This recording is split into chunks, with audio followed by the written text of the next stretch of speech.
My name is Carlos Herrera. I'm a photojournalist from Nicaragua.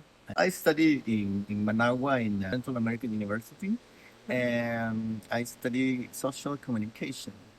And in Nicaragua, there is no a lot of university that where you can study journalism. So most of the people who ended in journalism studied social communication. I started in photography because one of my photography teachers in the career told me that I can go to the newspaper he was working and do practices. So I did. I like it a lot. So I keep doing photography since. Yeah, the photography, one of the best things you can travel a lot.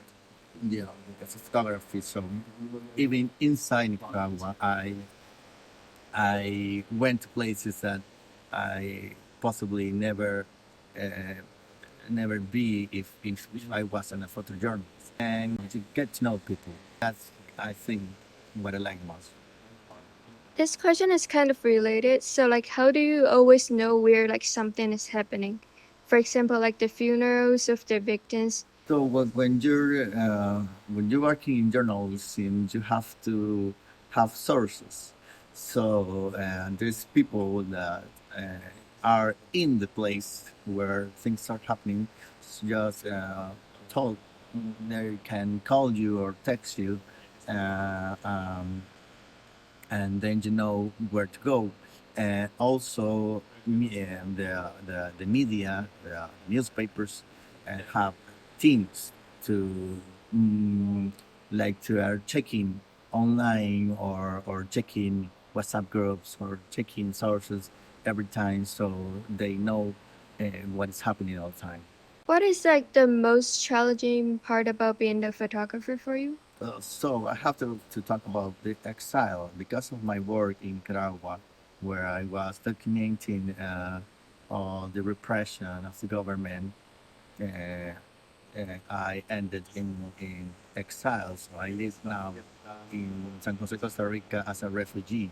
So this is like the worst consequence for someone like me, as I am a photographer. I need to be in the place to work. So now that I'm not able to be in Nicaragua, so it's been difficult for me because most of the work I was doing, I can't do it anymore.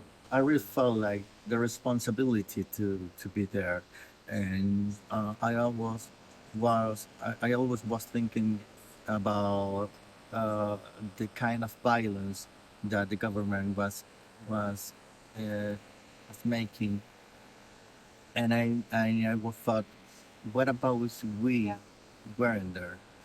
What about if there were no photographers, no videographers? So it could be worse. So I'm sure that if we are not there, more violence is gonna happen.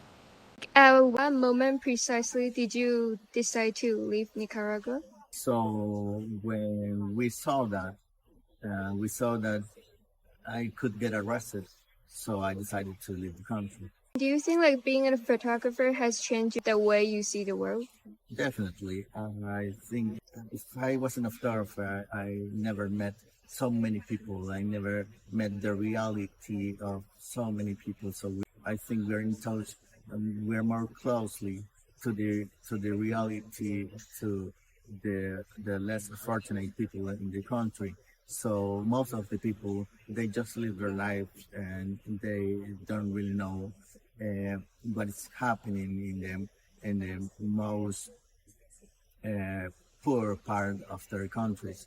So they think that their reality is the reality of all the people of the country, and that's not it. I think that being a photographer make me be with my feet on the ground and be very empathic with the situations um, all around the country.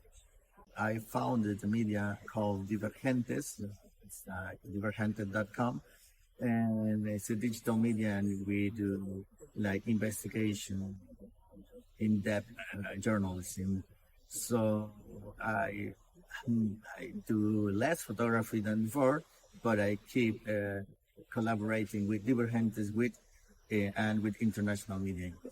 Is there anything else you want to say to the world, like a message or something? Misinformation is like a very huge problem right now with the internet and social media.